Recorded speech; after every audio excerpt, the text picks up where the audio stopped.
Welcome to the Great Detectives of Old Time Radio. From Boise, Idaho, this is your host, Adam Graham. If you have a comment, email it to me, box13@greatdetectives.net.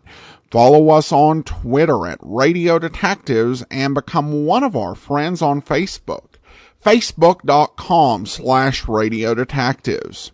I do want to remind you about our other podcasts that we have out there. Check out The Amazing World of Radio, amazing.greatdetectives.net. Currently, we're doing a sort of holiday end series with episodes being released every holiday. Our next one is St. Patrick's Day, and you can view all the other holidays episodes we posted for New Year's Eve and Valentine's Day and Washington's birthday and Lincoln's birthday.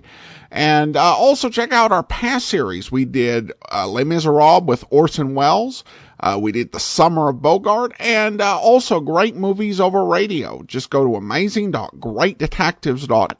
And we have a series that you can always listen to. It is called The War. And in The War, I take a look at World War II through old-time radio, beginning with the really big isolationist and pacifist sentiments that held sway prior to World War II, and how those sentiments were changed, and going all the way through the war to a little bit of the post-war era. The War is just such a emotional and entertaining series, 277 episodes long. You can check it out, thewar.greatdetectives.net, and enjoy the video version of this podcast. It's public domain video theater. Go to videotheater.greatdetectives.net. We post 2 videos a month over there, so I encourage you to check those out. Now we're going to get into parts 3 and 4 of today's episode, the Shrieking prisoner murder. The original air dates, June the 24th and June the 25th of 1954. Let's take a listen. Time now for Mr. Keene, tracer of lost persons.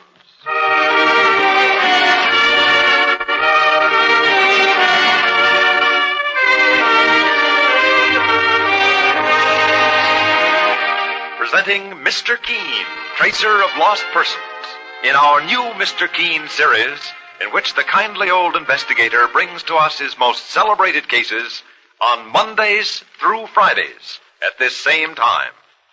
Tonight, the Shrieking Prisoner Murder Case.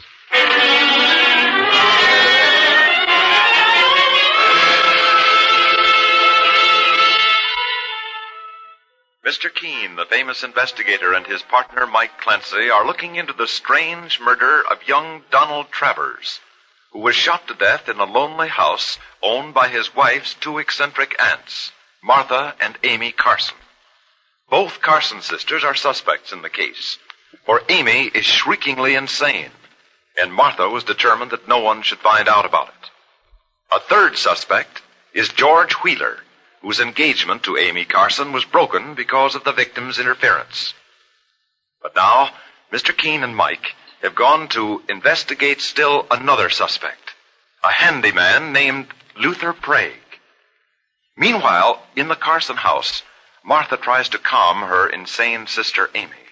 And inside the room in the attic, which has been Amy Carson's prison, we hear... Amy! You must be quiet. You know you can trust me, your own sister. Trust you, Martha? When you keep me locked up here like a prisoner? It's for your own good. I swore no one would take you to an insane asylum, and I'm keeping that promise. Who were those strange men who were here? That was Mr. Keene, the famous investigator, and his partner, Mr. Clancy. Investigator? Yes. They're trying to find out who murdered our nephew, Donald Travers, here in our house last night. Oh. George Wheeler has taken them to Luther Prague's shack. They think Luther, our handyman, murdered Donald Travers. They do? But why? They think Luther killed him to rob him. And I've told them something else, Amy. I said George Wheeler could have murdered Donald, Because Donald said something that broke up your romance with George. My romance? Martha, you broke up my engagement to George. Donald Travers was the one who called George a fortune hunter, wasn't he? Yes, Donald did. And I could have killed him when he said it. Amy, don't say that in front of Mr. Keene. I think we've got him fooled now, so let's not spoil it. You're trying to fool Mr. Keene. Yes. He never would have come here if our niece Jane hadn't sent him. Jane Travers. Donald's wife? She's another one who's trying to interfere. They're all trying to send you away to an asylum, Amy. But they'll have to do it over my dead body. You're too smart for them, aren't you, Martha? I certainly am. And I'm not through with Mr. Keene yet. I've got a few other ways to confuse him, too. Now, you stay where you are, Amy. What are you doing, Martha? I can see Luther's shack through this window. Mr. Keene and his partner are walking towards it. George Wheeler is gone. I'm leaving now, Amy. Take me with you, Martha. Don't leave me alone in this room again. You've got to stay here, Amy. But don't be afraid. When I talk to Mr. Keene, I'll make certain he ends up in more of a muddle than ever. No! Don't shut me out! Be quiet! No! Don't lock me up! Don't!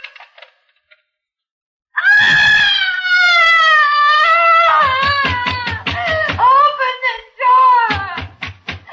Let me out! Let me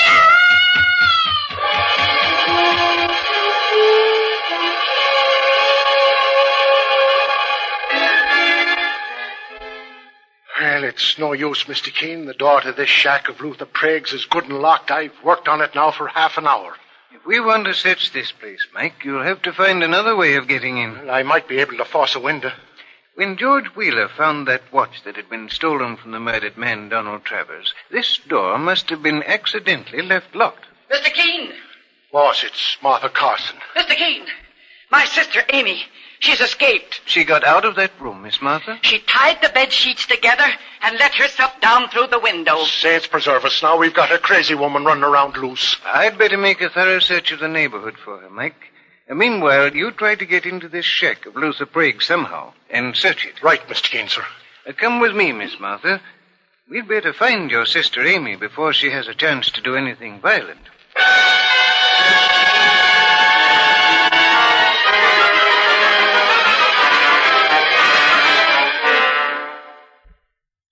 We've gone over the neighborhood pretty thoroughly, Miss Martha. But we found no sign of your sister Amy. It's getting dark, Mr. Keene.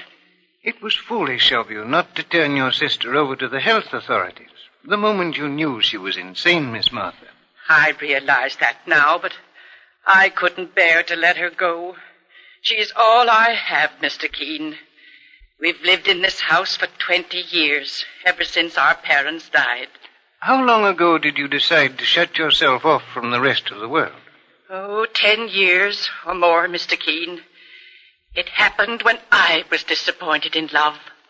I was going to marry someone, but he jilted me. And so you couldn't stand the idea of your sister Amy marrying either, a short time ago. It was Donald Travers who broke up her engagement to George Wheeler when he said George was a fortune hunter. That's what caused Amy's mind to crack. And it could have caused her to murder Donald Travers. No, that's not true, Mr. Keene. After all, I had something to do with that broken engagement, too. I loved Amy too much to let her marry that scoundrel. And did you love her so much you would have committed murder? To keep someone like Donald Travers from finding out about Amy's insanity and sending her to an asylum? That's ridiculous. You can't prove a thing like that, Mr. Keene. Miss Martha, what kind of an income do you have? How do you get money to live? I told you, Mr. Keene, we had a little money left to us by my father. May I ask how much? That happens to be my business. It was enough to get by on through the years. And where do you keep this money, Miss Martha? Why are you asking me so many questions about my money, Mr. Keene? I don't like to talk about it. Is it in the bank? No. I have it in an even safer place.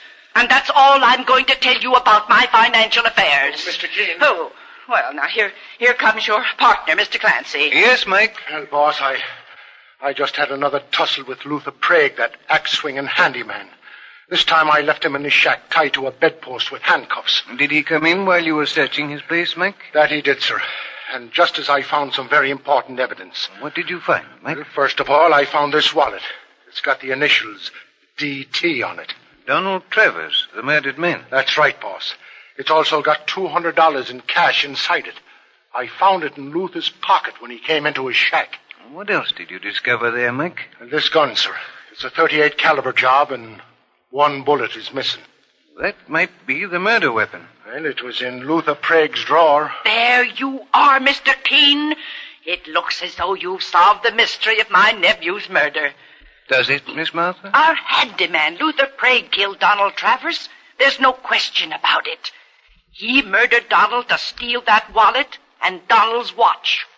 The watch that George Wheeler found in Luther's room. The handyman admits he stole the watch and wallet, Mr. Keene. But he says he didn't kill the young fella. Then how does he explain having the watch and wallet, Mike? Well, Luther claims he heard the shot when Donald Travers was murdered.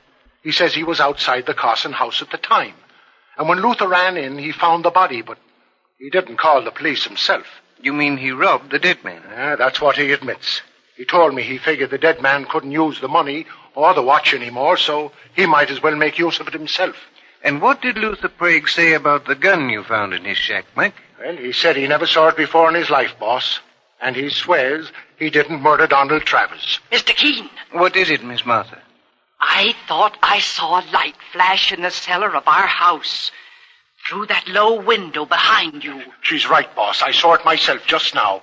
Like someone was shining a flashlight on and off for a second or two. How do we get into the cellar, Miss Martha? There's a door on the other side of the house. Right around that corner. Please stay here. We'll investigate that light. Come with me, Mike.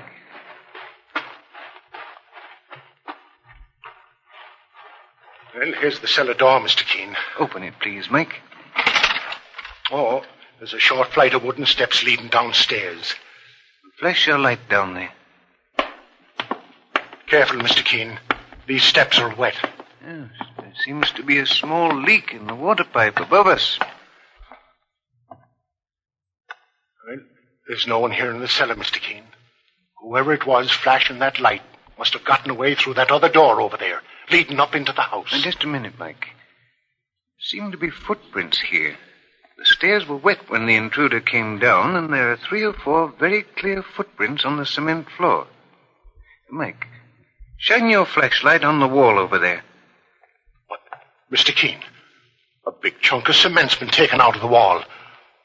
Looks like there was some kind of a hiding place there. And, Mike, here's a $50 bill on the floor. A $50 bill? What do you think it means, Mr. Keene? It may mean we're very close to the solution to this murder case. Well, let's look around a bit more.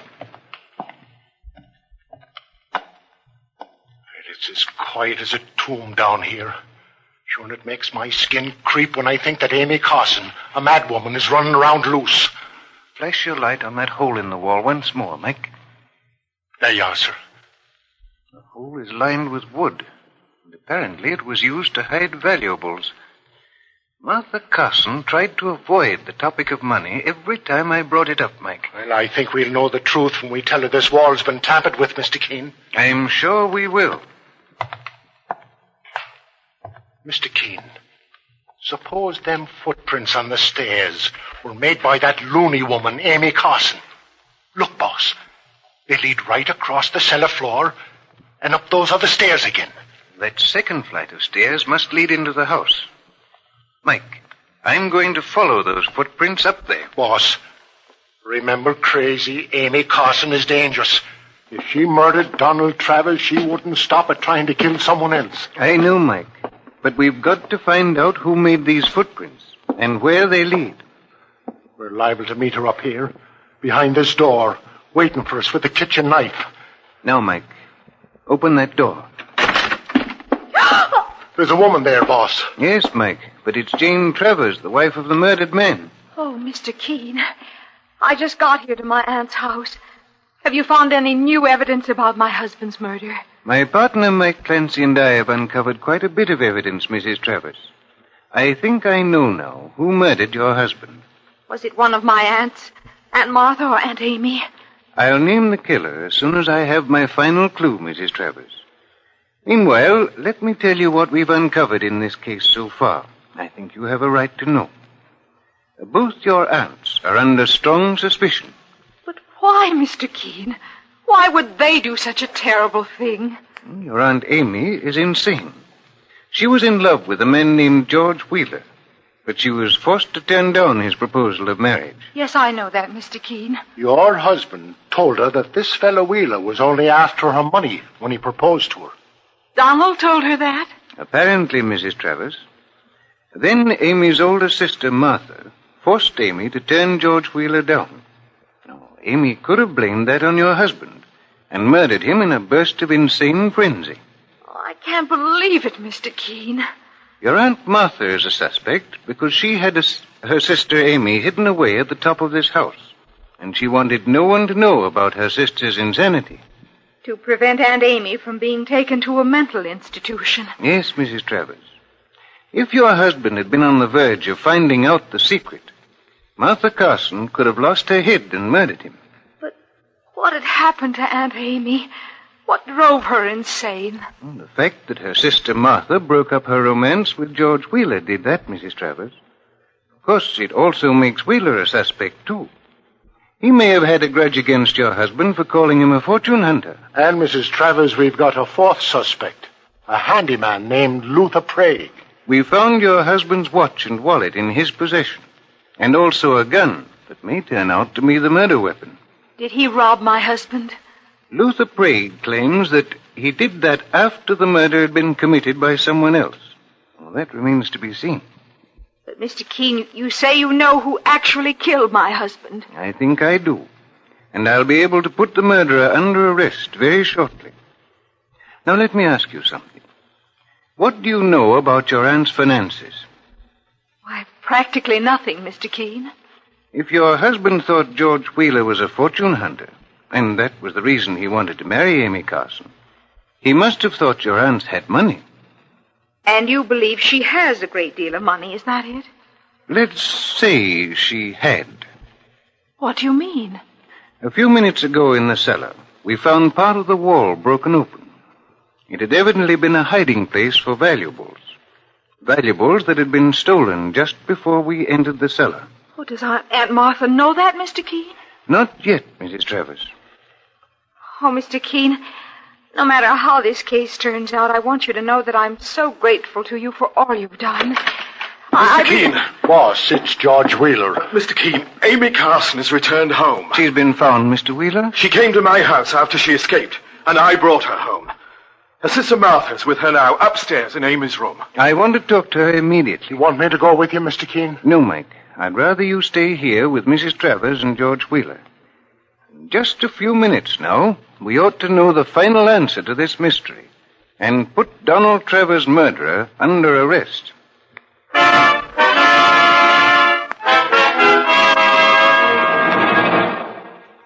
Amy, you must listen to me. You know who I am, don't you, Amy? Don't you? You're my sister, Martha. Why did you run away? I wanted to see George. George? I wanted him to marry me. You're never to speak to George Wheeler again, do you hear? Amy, listen to me. Our nephew, Donald Travers, has been murdered. I've been trying to get you to remember that. Donald? He was shot to death downstairs in this house last night. Good. I'm glad Donald's dead. Glad, do you hear? I hated him. Hated him. Amy, don't talk like that. Mr. Keene may hear you. Donald said George was no good. He lied. And I'm glad he's dead. Amy, Mr. Keene. Mr. Keene? Miss Martha, George Wheeler just told me your sister Amy had returned. Amy, this is Mr. Keene, the famous investigator. You remember him? You saw him just before you ran away. Oh? Miss Martha, I have some news for you. I believe you've been robbed. Robbed? We found an open hole in the cellar wall and a $50 bill on the floor, which the thief must have dropped. All our money was hidden inside that wall. Over $50,000. Oh, I've got to see. I've got to find out. Go on. Now, Amy, I want to ask you some questions. Questions? Do you remember hearing a shot last night? I don't know what you're talking about, Mr. Keene. You know that your niece's husband, Donald Travers, is dead. Yes. My sister told me. Both you and your sister are under suspicion of murdering him, Amy. And so are the handyman Luther Prague and George Wheeler. Don't blame George. You can't arrest George. I won't let you. I'll kill you first. I'll kill you with this. Where did you get that knife, Amy? You didn't know I had a knife hidden inside my sash, did you, Mr. Keene? I picked it up in George's house. And now it's going to come in handy. Amy, please put the knife down on that table. You're afraid of me, aren't you? Of course you are. For all you know, I killed Donald Travers. Did you, Amy? I had a good reason, didn't I, Mr. Keene? I hated him more than I've ever hated anyone in my life. But I'm your friend. Now try to calm yourself. And I'm glad Donald's dead. Do you understand? It makes me happy. Amy, give me that knife. No, Mr. Keene. I'm going to use this knife on you. I'm going to use it on you, Mr. Keene. But you have nothing against me. And you're not angry with me. I only want to help you. I don't believe it. Amy, you're going to give me that knife right now. No. I'm your friend. You know that. And you're ill. Very ill. Yes. I'm ill. So put the knife down, Amy. Put it down. All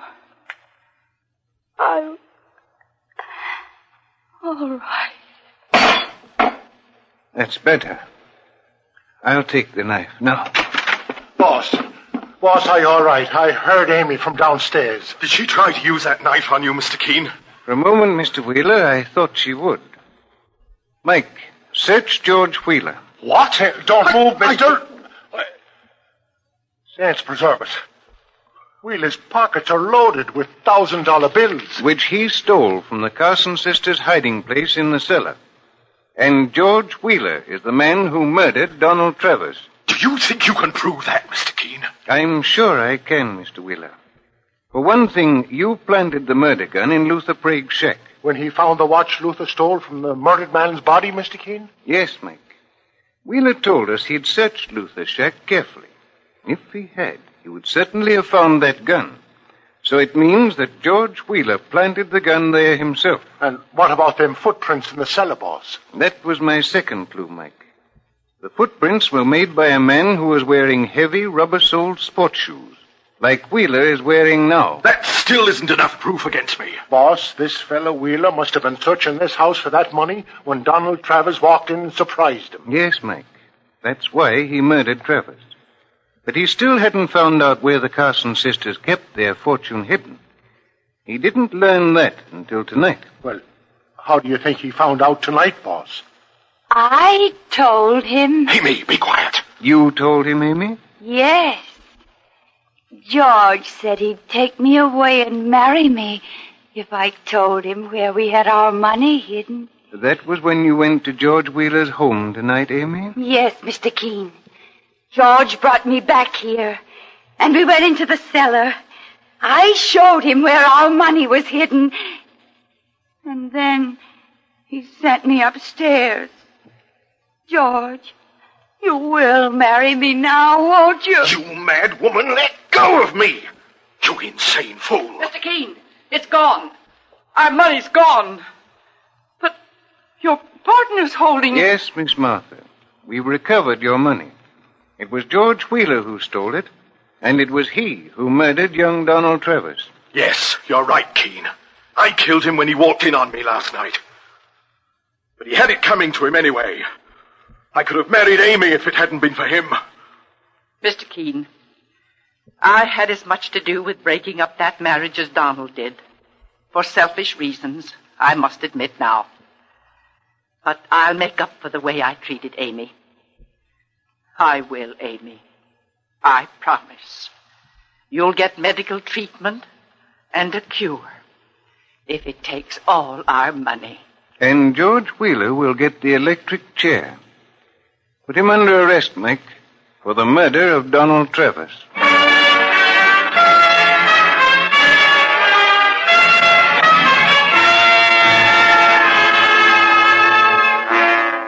And so Mr. Keene finds the solution to the Shrieking Prisoner murder case.